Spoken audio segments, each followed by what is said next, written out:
بسم الله الرحمن الرحيم. الرحمن علم القرآن خلق الإنسان علمه البيان. الشمس والقمر بحسبان والنجم والشجر يسجدان. والسماء رفعها ووضع الميزان ألا تطغوا في الميزان وأقيموا الوزن بالقسط ولا تخسروا الميزان.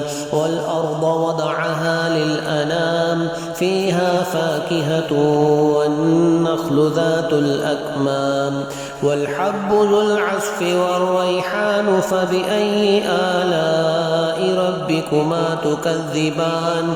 خلق الإنسان من صلصال كالفخار وخلق الجان من مارج من نار. فبأي آلاء ربكما تكذبان؟ رب المشرقين ورب المغربين. فبأي آلاء ربكما تكذبان؟ مرج البحرين يلتقيان بينهما برزخ لا يبغيان. فبأي آلاء ربكما تكذبان؟ يخرج منهما اللؤلؤ والمرجان. فبأي آلاء ربكما تكذبان؟ وله الجوار المنشآت في البحر كالأعلام.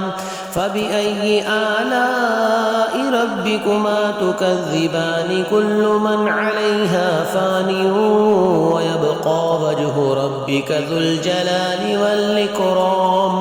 فبأي آلاء ربكما تكذبان؟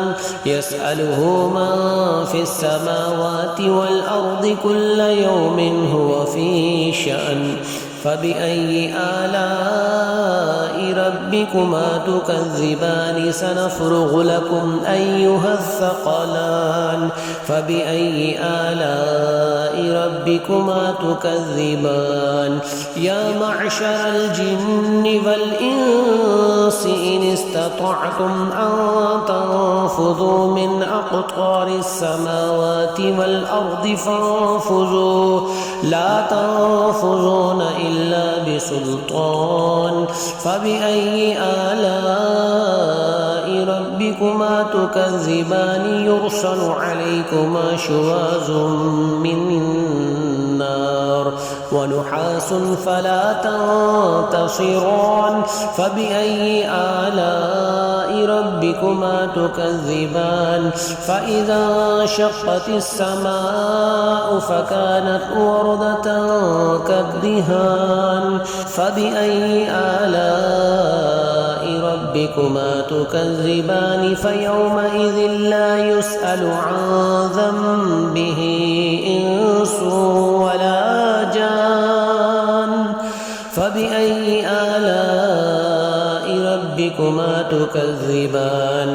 يعرف المجرمون بسيماهم فيؤخذ بالنواصي والأقدام. فبأي آلاء ربكما تكذبان؟ هذه جهنم التي يكذب بها المجرمون يطوفون بينها وبين حميم آن. فبأي آلاء ربكما تكذبان؟ ولمن خاف مقام ربه جنتان. فبأي آلاء ربكما تكذبان؟ ذواتا أفنان. فبأي آلاء ربكما تكذبان؟ فيهما عينان تجريان.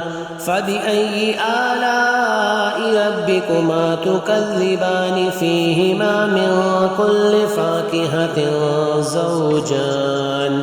فبأي آلاء ربكما تكذبان؟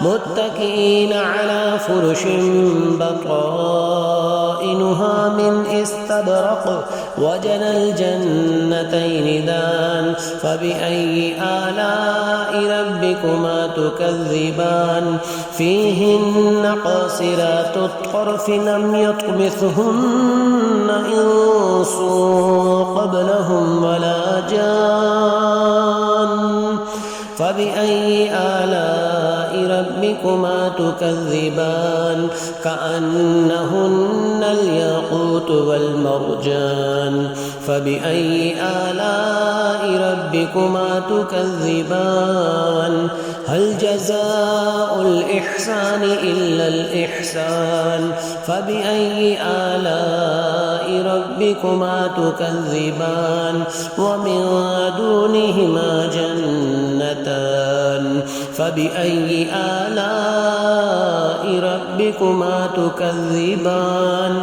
مدهامتان